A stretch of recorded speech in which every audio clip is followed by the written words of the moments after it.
Justice League is directed by Zack Snyder and a little bit of Joss Whedon and stars Ben Affleck, Ray Fisher, Jason Momoa, Gal Gadot, Ezra Miller and Henry Cavill. Now, if my 10-year-old self was here in 2017, he would be so excited by just the idea of a live-action Justice League movie. Because when I was a kid, all I watched was pretty much the Justice League animated series. I absolutely loved that show growing up as a kid. Unfortunately though, I'm not 10. I'm 20. And I have had to see what the DC Cinematic Universe has had to offer.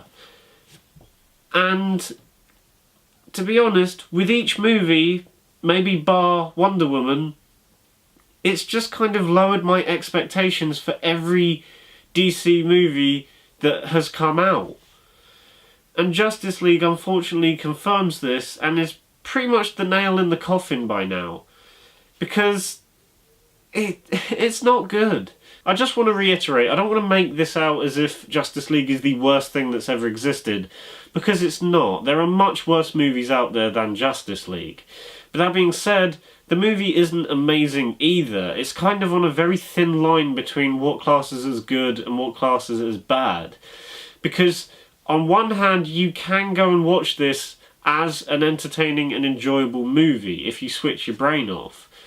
But that being said, it still has some really bad things going for it. I mean, I will admit, there are much worse movies in the DC EU than Justice League. I mean, it's nowhere near as offensively bad than Batman v Superman.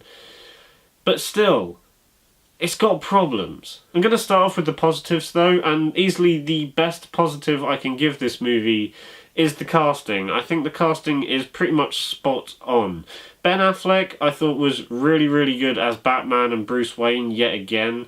I thought he was one of the best aspects of Batman v Superman, and it's really nice to see him get more screen time in Justice League than he did in Batman v Superman, because one thing that surprised me quite a lot about this movie, and I was actually quite relieved to see it, is the fact that a lot of the quieter moments where they're not really fighting the bad guys are revolved around Bruce Wayne and Alfred, and that was really nice to see, because Batman and Bruce Wayne is my favourite DC character, so to see the movie take more of a Batman aspect to the movie, I thought was really nice to see. The likes of Jason Momoa, Ezra Miller and Ray Fisher are really nice additions to the Justice League and just the DC EU in general. They fit in perfectly to this wider DC universe that has been set up. They don't feel out of place whatsoever, and I think they do a really good job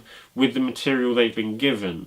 That being said, sometimes Ezra Miller's character as the Flash does feel as if he's kind of streamlined as the comic relief, and to begin with it can get a little grating, but luckily as the scenes go on they kind of spread the humour out throughout all the characters, making it a bit more bearable rather than it having just be, oh, Barry Allen is the comic relief.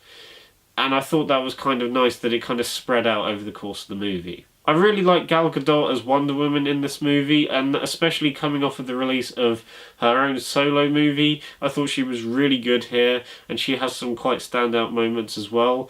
And for what it's worth, I think Henry Cavill is the best he has ever been as Superman in Justice League. Because I will admit, seeing him as Superman in Batman v Superman and Man of Steel, I've never really seen Superman. I've just seen Henry Cavill. And I don't know, there's just something about him in the last couple of movies that hasn't really clicked with me. But here, it works really well. They got the character just right, from the costume to his little mannerisms. And here, this was the first time I legitimately thought to myself, this is Superman. For what it's worth, a lot of the action scenes are pretty entertaining. I mean, they're nothing special and they are pretty generic, and there's a lot of CGI in them. But that being said, there were some genuinely entertaining moments to be found in the action scenes, especially with the likes of the Flash and certain things they do with specific characters that kind of made them feel like their own thing.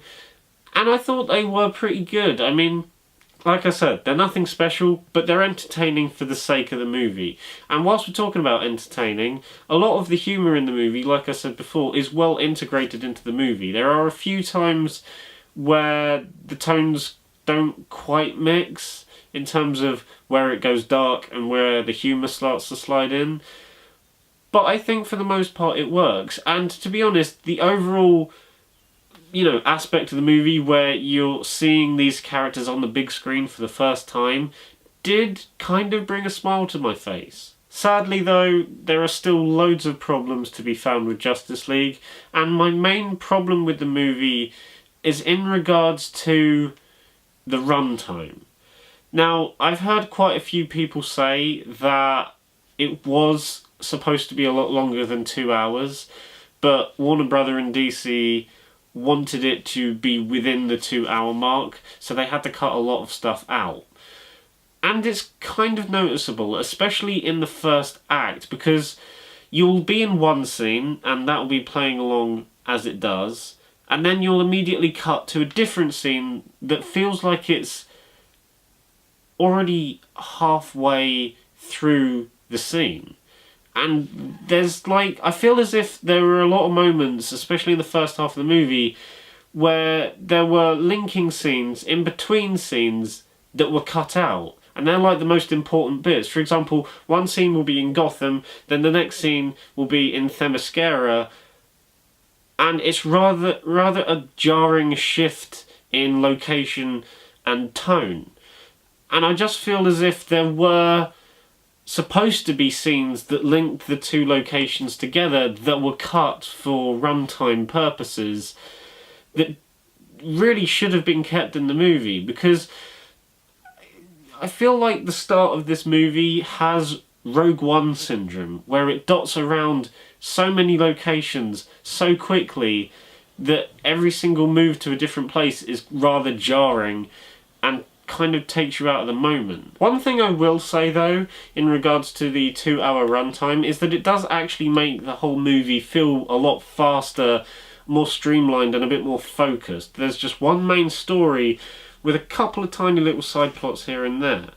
Compare that to Batman v Superman, which has a much longer runtime, so many subplots that take up the main plot that make it just feel like a complicated mess. That movie tried to do too much all at once, whereas Justice League just has one main plot and pretty much sticks to that main plot for the majority of the movie.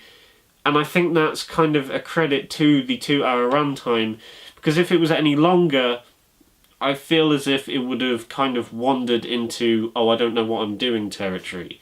But because it's condensed to that runtime, it kind of benefits the viewing experience as a whole. There are other problems with the movie, such as an occasional clash in tones, which I think is where the two directors kind of took over directing, because as you know, Zack Snyder had to leave directing duties for this movie due to a family incident, so Joss Whedon took over. And I do think he is a good choice, but he has a completely different style to how Zack Snyder films his movies. And there are a couple of times where the two tones kind of clash. You have that, as well as the fact that there is an incredibly lackluster villain in Steppenwolf. I really didn't give a shit about Steppenwolf at all. He was just this CGI monster that wanted to destroy the world, and there wasn't really much else with his character. I mean, if you compare him to the likes of Loki, which I still think is the best MCU villain we've had, he's funny. He's calculated. He knows exactly what he's doing, as well as the fact that he has a good menacing presence. Steppenwolf just felt like he was there for the sake of, oh, I need to be there for something that the Justice League have to fight. Not because I'm a villain, just because, oh, look, I'm here, come and fight me, bro. And no review of Justice League is complete without obviously mentioning Henry Cavill's CGI lip. Now, if you've been living under a rock for the last couple of months, then let me just fill you in. At the time of filming this movie, Henry Cavill was also filming for Mission Impossible 6, where his character has a very prominent moustache. Unfortunately, by the time they needed to do reshoots for Justice League, he still had the moustache and he was still halfway through filming Mission Impossible 6. Now, tell me, when you hear that, I can immediately think of multiple ways around it. You shave off the moustache for Justice League, but just put a fake one on for Mission Impossible 6. There, problem solved. No, they kept the moustache and they CGI'd over it and it looks fucking awful. I mean, hell, I've seen PS1 characters with more convincing facial features than Henry Cavill does in this movie. Is Justice League good? Well, if you turn your brain off while watching it and you see some of the action scenes as pretty entertaining, then yeah, I think you can have a pretty enjoyable time with this movie. Is Justice League bad? Again, debatable. There are a lot of problems with it, and there are a lot of things holding it back from being as good as it should be, but I don't think it has enough problems to really class it as an absolutely awful movie. I do think it is a slight improvement to the likes of Batman v Superman, but I don't think it's nearly as good as the likes of Wonder Woman, which is why I'm going to give Justice League a 6 out of 10.